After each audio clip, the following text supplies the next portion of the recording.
ओम नमो भगवते वासुदेवाय। श्रीमद् महाभागवत पुराण की जय। परम गुरु परमेश्वर की जय। गुरु जी के श्री चरणों में प्रणाम करते हुए आज मैं भागवत कथा लेकर आई हूँ। और इस भागवत कथा में हम एक ऐसे ब्राह्मण की कथा को पढ़ेंगे जो कि अपने भाग्य के विरुद्ध जाकर कुछ जो है वो मांग करता है और पश्चात उसका क्या परिणाम होता है, इसको आज हम इस कथा के माध्यम से समझेंगे, सीखेंगे। और ये भी सीखेंगे कि भागवत कथा किस प्रकार से प्रेतों को भी उनकी योनि से जो है वो छुटकारा दिला सकती है। ओम नमो भगवते वासुदेवाय। अस्मत् गुरुभ्यो नमः। अस्मत् परम गुरुभ्यो नमः। अस्मत् सर्वगुरुभ्यो नमः। अस्मत् श्री राधा कृष्णाभ्यां नमः। श्रीमते रामानुजाय नमः। लंबोदरं परम सुंदरम एकदंतं पीतांबरं त्रिनयनं परमं पवित्रम् उद्यद्दिवाकर निभोज्वल कांतिकांतं विघ्नेश्वरं सकल विघ्नहरं नमामि। शरीरं स्वरूपं ततो वा कलत्रं यशश्चारुचित्रं धनं मेरुतुल्यं मनश्चैन लग्नं श्रीगुरन्त्रिपद्मे तथा किं तथा किं तथा किं तथा किं नारायणं नमस्कृत्य नरं चैव नरोत्तमं देवी सरस्वतीं व्यासो ततो जयमुदीरयेत्। जयतु देवो देवकी नन्दनोऽयं जयतु कृष्णो वृष्णिवंशप्रदीपः। जयतु मेघश्यामलः कोमलाङ्गः जयतु पृथ्वीभारनाशो मुकुन्दः। श्रीकृष्ण तदीये पदपङ्कजपञ्जरान्तम् अद्यैव निविशितो मानसि राजहंसः। प्राणप्रयाणसमये कफवातपित्तैः कण्ठावरोधनावधौ स्मरणं कुतस्ते। बर्हापीडं नटवरवपु कर्णयो कर्णिकारं बिभ्रद्वासा कनककपिशं वैजयन्तीं च मालां। रन्ध्रान् वेणोरधरसुधया पूरयन् गोपवृन्दैः वृन्दारण्यं सपदरमणं प्राविशद्गीतकीर्तिः। कदा करारविन्दं पदारविन्दे मुखारविन्दे विनिवेशयन्तं वटैपत्रस्य पुटेशियानं बालं मुकुन्दं मनसा स्मरामि। रामाय रामभद्राय रामचन्द्राय वेधसे रघुनाथाय नाथाय सीताय पतये नमः। अञ्जनानन्दनं वीरं जानकीशोकनाशनं कपीशमक्षहन्तारं वन्दे लङ्काभयङ्करम्। मूकं करोति वाचालं पङ्गुं लङ्घयते गिरिं यत्कृपातमहं वन्दे परमानन्दमाधवम्। मेनिरे भगवद्रूपं भागवतं कलौ पठनाश्रवणात् सद्यो वैकुण्ठफलदायकं। श्लोकार्थं श्लोकपादं वा पठेत भागवतं च या नित्यं पुण्यमवाप्नोति राजसूया अश्वमेधयो। अनन्तकाले तु येनैव श्रूयते शुकशास्त्रवाक् प्रीत्या तस्यैव वैकुण्ठ गोविन्दपि प्रयच्छति। तो ऐसे भागवत को पुनः पुनः प्रणाम करते हुए कथा का आरंभ करती हूँ। एक समय में तुंगभद्रा नदी के समीप तट पर एक जो है किस ग्राम में एक ब्राह्मण रहते थे जिनका नाम था आत्मदेव ब्राह्मण। वो श्रोत और स्मार्त ब्राह्मण थे। बहुत अधिक पूजा पाठ सब कुछ किया करते थे और वो वहाँ पर अपनी पत्नी धुंधली के साथ में निवास करते थे। ये जो हैं बहुत शांत स्वभाव के और अच्छे ब्राह्मण थे। सभी दान पुण्य का कार्य भी किया करते थे। सब कुछ था, परंतु उनके पास संतान नहीं थी। उनकी जो पत्नी है वो भी सुशील थी, कुलीन थी, घर के सभी कार्य बहुत अच्छे से करती थी, परंतु वो कृपण थी अर्थात कंजूस थी। बहुजल्पा थी अर्थात बहुत अधिक बातें करती थी और जो संसार की क्रियाएं हैं उनमें बड़ा भाग लेती थी। तो अब क्या हुआ कि जो है वो हर रोज जो है रामदेव जो आत्मदेव है उनसे झगड़ा करती थी, किसी ना किसी बात पे झगड़ती थी और सारे काम अपने ही मनवाती थी। अब हम यदि गंभीरता से सोचें तो हम सबके पास भी आत्मा रूप आत्मदेव एक ब्राह्मण है आत्मा के रूप में, और धुंधली रूप एक बुद्धि है जो तर्क वितर्क करती रहती है और सारे अपनी बातें जो हैं वो मनवा के ही रहती है। तो इसी प्रकार से उनका दाम्पत्य जीवन चल रहा था। पर एक दिन आत्मदेव महाराज जो हैं, जो ब्राह्मण हैं, वो बहुत ही तंग आ गए। रोज झगड़े प्रतिदिन के, उससे तंग आकर उन्होंने सोचा कि मैं अपनी जीवन लीला ही समाप्त कर देता हूँ। वो भटकते भटकते सरोवर के पास पहुँचे और उन्होंने प्राण देने के विषय में जैसे ही सोचा वैसे ही वहाँ पर एक जो है सन्यासी आए। उन्होंने कहा कि अरे ब्राह्मण, तुम ये क्या करने जा रहे हो? ब्राह्मण का जितनी पीड़ा थी, जितना दुख था, वो सारा छलक उठा। उन्होंने जो है वो सन्यासी को कहा कि हे सन्यासी, मेरे संतान नहीं है, मेरे पास धन संपदा पत्नी किसी भी वस्तु की कोई कमी नहीं है, परंतु मेरी संतान नहीं है और मैं बड़ा आर्त हूँ।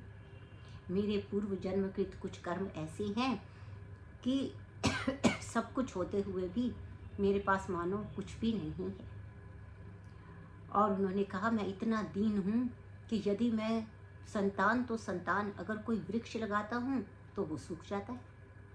अब अगर मैं कोई जो है वो गाय को घर लाता हूँ तो वंध्या हो जाती है, कोई फल लेके आता हूँ तो वो नष्ट हो जाते हैं।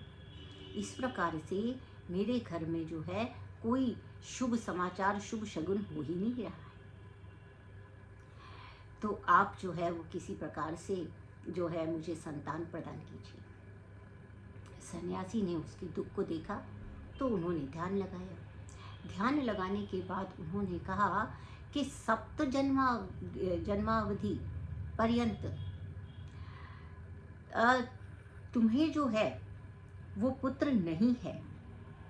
तव पुत्रे नैव च 7 जन्मावधि, यानी अभी नहीं, 7 जन्मों तक तुम्हारे भाग्य में कोई पुत्र नहीं। अब तो वो और रोने लगा।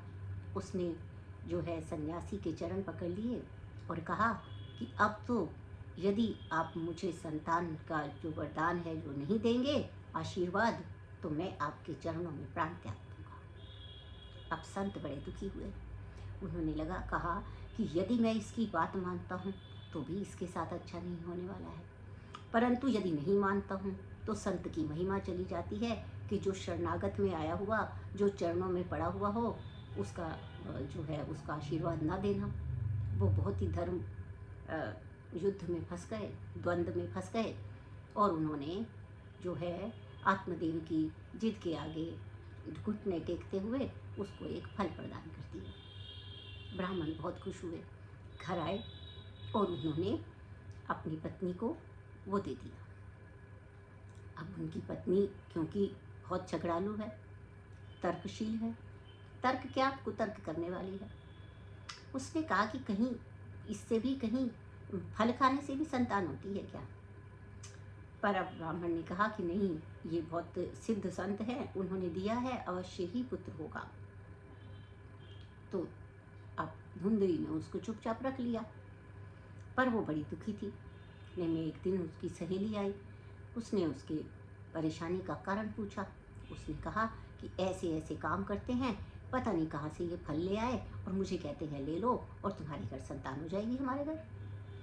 सहेली ने कहा देखो, हो भी सकता है, क्या पता, कभी कभी कोई सिद्ध संत होते हैं तो उनका दिए हुए फल से फल मिलता भी है, तो इसलिए तुम ले लो।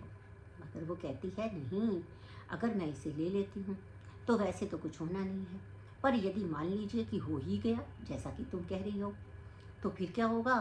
फिर मुझे जो वो मेरे अंदर जब रहेगा तो मेरे शरीर में विकृतियाँ आएंगी, मैं दुर्बल हो जाऊंगी, मैं घर के काम नहीं कर पाऊंगी, और ऐसा सब अवसर प्राप्त होते ही मेरी ननद मेरे घर आ जाएगी और फिर वो मेरा सारा सामान लेकर जो है वो चंपत हो जाएगी और फिर मैं कुछ भी नहीं कर पाऊंगी। और फिर यदि मान लीजिए कि पुत्र आ गया, संतान हो गई, तो फिर उसको पालना पोसना बहुत काम करना पड़ेगा, बहुत चिंता का विषय हो जाएगा। सहेली चुपचाप चली गई। फिर उसकी एक दिन बहन आई, उसने भी देखा कि वो बहुत दुखी है। पूछा धुंधली से कि क्या हुआ, उसे भी वही बताया। तब उसने धुंधली को एक सुझाव दिया। उसने कहा कि मेरे पास एक युक्ति है, मैं भी गर्भवती हूँ और जो मेरे पति हैं उनको धन चाहिए, तो ऐसा करते हैं कि तुम आत्मदेव से कह दो कि तुमने फल ले लिया है, अब जो मेरी संतान होगी वो मैं तुम्हें दे दूंगी और तुम उस संतान को बता देना कि ये तुम्हारी संतान है। धुंधली को ये बात अच्छी लगी। समय आने पर जो बहन थी उसने वो प्रसूता हुई और एक बालक आ गया। उस बालक को उन्होंने जो है धुंधली को दे दिया और धुंधली ने उसको जो ब्राह्मण है बहुत सारा धन धान्य से वैसे भी लुटाना था, उसको बहुत प्रसन्न हो गया था वो। इस प्रकार से हुआ और ये जो फल जो था वो धुंधली ने गाय को खिला दिया। अब समय आने पर गाय के भी घर में जो है वो गाय भी प्रसूता हो गई। गाय ने जो जिसको जन्म दिया उसके कर्ण जो है गाय के जैसे थे, पुत्र सुंदर संतान उत्पन्न हुई और उसके कर्ण गाय के जैसे थे, इसीलिए उसका नाम गोकर्ण हो गया। और यहाँ पर जो बहन का पुत्र था आत्मदेव को धुंधली ने कहा कि क्योंकि मैंने इसे जन्म दिया है इसलिए इसका नाम भी मैं रखूंगी। तो जिस प्रकार वो सभी बातें अपने आत्मदेव से मनवाती थी, इस बार भी मनवाकर उसने उसका नाम धुंधकारी रख दिया। अब वो स्वयं कलह प्रिय थी, तो धुंधकारी का अर्थ भी वही था कि वो भी धुंध ही लाने वाला होगा, उसकी भी आंखों पर धुंध ही होगी, उसका भी जो चरित्र है वो धुंधला ही होगा। अब क्या हुआ कि ये जो पुत्र है आत्मदेव का, जो आत्मदेव का नहीं है, वास्तव में जो धुंधली है उसकी बहन का है, वो बहुत ही दुष्ट हुआ। वो सदैव जो है वो जुआ खेलता था, शराब पीता था और बहुत बुरे बुरे काम करता था। जब देखो तब वो मार पीट मचाता था, घर से सारा धन लेके चला जाता था। आत्मदेव बहुत दुखी हुआ। और यह जो गोकर्ण थे वो जो थे वो बहुत ही ज्ञानी ध्यानी और वो पूजा पाठ सब कुछ करने वाले हुए। तो ये कला प्रिय थे। जो धुंधली का जो धुंधकारी है वो कला प्रिय था और जो गोकर्ण है वो बहुत ही अच्छा था। तो अब गोकर्ण जो है वो तो अपने भगवान की आराधना में लगे रहते थे। तो एक दिन आत्मदेव को जब उन्होंने बहुत परेशान देखा तो आत्मदेव को उन्होंने कहा कि भाई आप तो ऐसे करो कि ये सब छोड़ दो, ये सब में कुछ रखा नहीं है। और उन्होंने क्या कहा, असारा खलु संसारो दुख रूपी विमोह कहा, सुतः कस्य धनम कस्य स्नेहा भुवान ज्वले निशम अनिशम। उन्होंने कहा कि ये सारा जो संसार है ना, असारा खलु संसारो, संपूर्ण संसार क्या है, निस्सार है, असार है, दुख रूपी विमोह का, ये दुख रूपी मोह को उत्पन्न करने वाला है।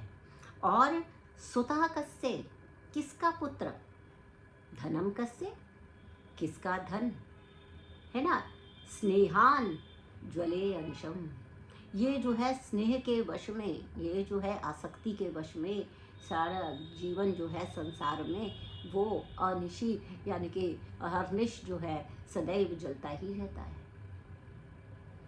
और इसलिए और उन्होंने ये भी कहा कि न च इंद्रस्य सुखम न सुखम चक्रवर्तिनः सुखम अस्ति विरक्तस्य मुनेरेकांत जीविना।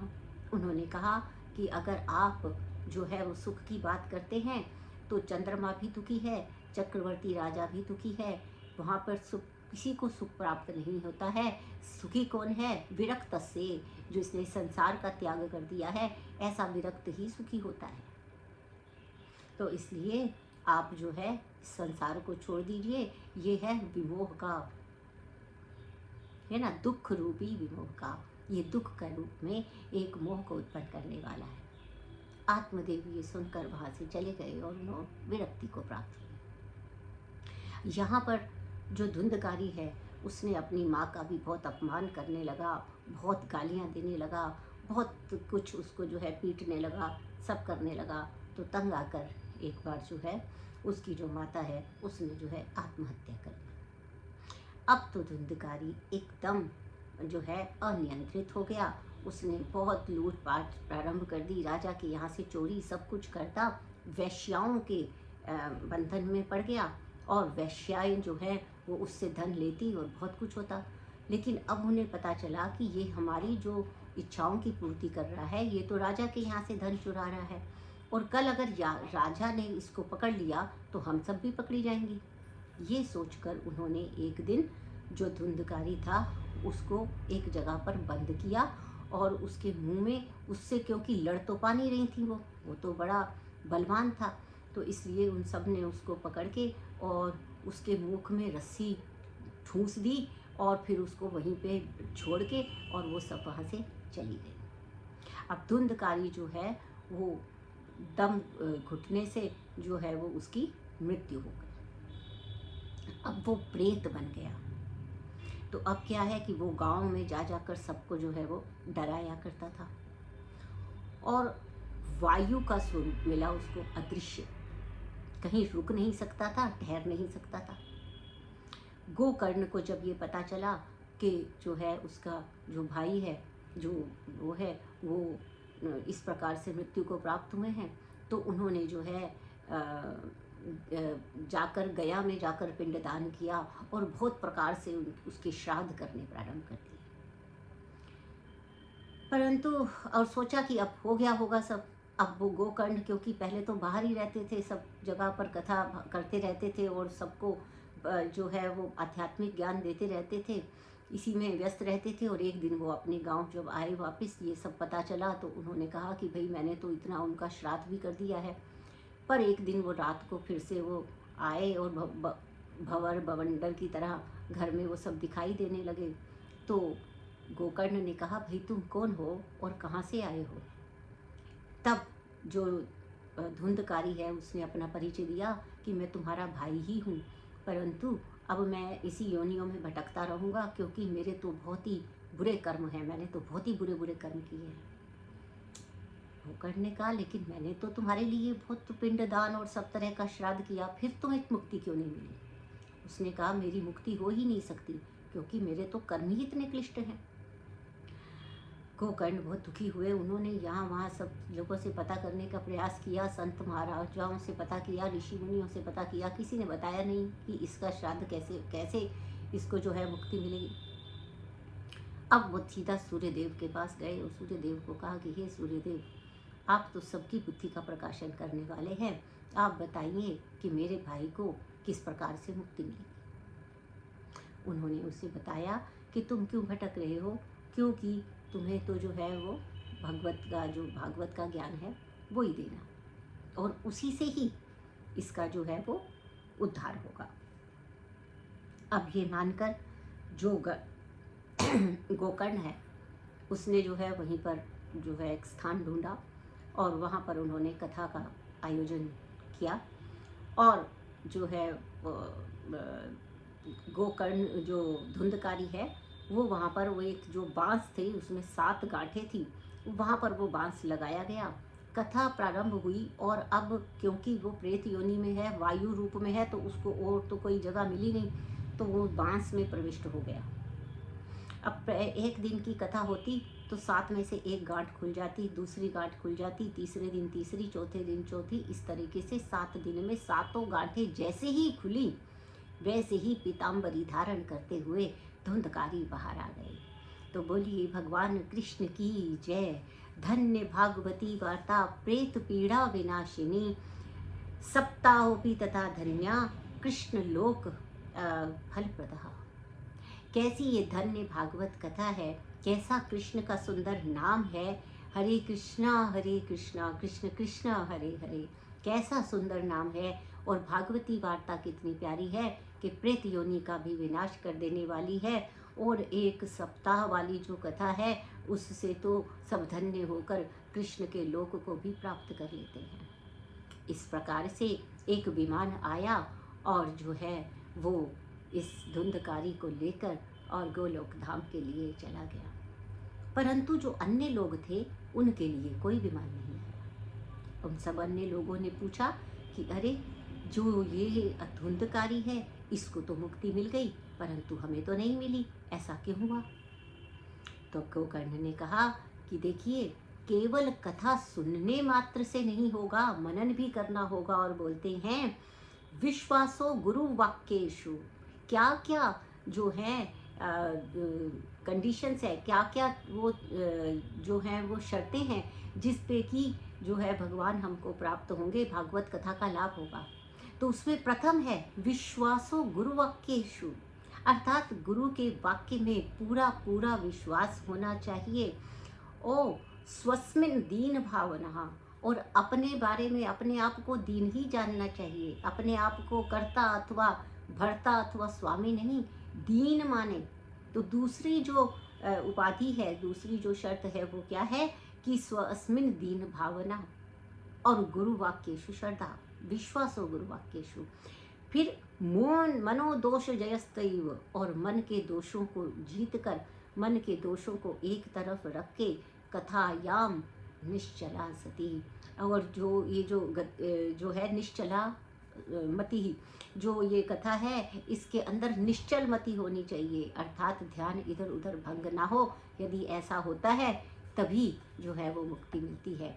तो फिर गोकर्ण ने, क्योंकि वो संत है, क्योंकि वो महात्मा है, तो फिर सबके कल्याण के लिए उन्होंने उस कथा को दोबारा कहा, और दोबारा उन सभी लोगों ने पूरे मन से गुरु के वाक्यों में विश्वास रखते हुए कथा को कहा, और इस प्रकार से उन सब की भी मुक्ति हुई, और एक अन्य विमान आकर उन सबको भी भगवान के गोलोक धाम में ले गया।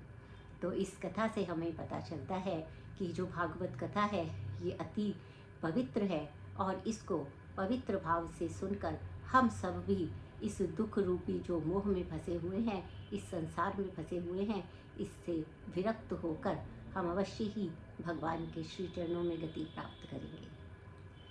श्री कृष्ण की जय हो और गुरु महाराज की जय हो।